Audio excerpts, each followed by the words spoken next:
You can't believe now when you start to read this, and my heart goes out to his family. He had a very young family. I remember seeing his two tiny children, running around his coffin because they didn't know what had happened to their dad, and a young wife. And the family was devastated. We were there with human rights activists and a team of lawyers. I remember the chairperson of LSK came. And it was such a sad day.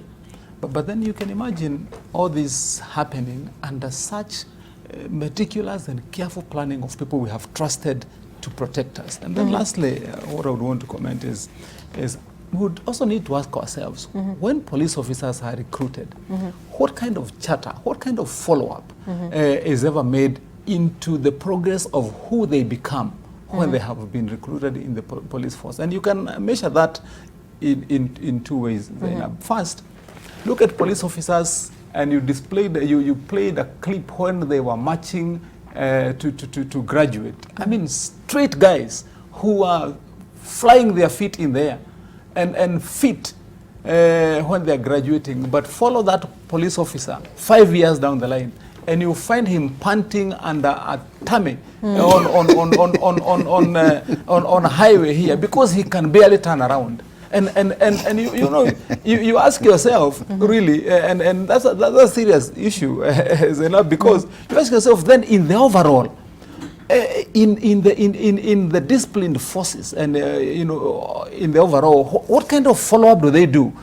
So that, and I would be expecting, if I was to be IG or Wamatang'i, I would be saying, once you have graduated, after every 5 years, you go back to college for a refresher. Yeah, do the things you are doing. Go and run. Someone was arguing yesterday. And after another 5, go back.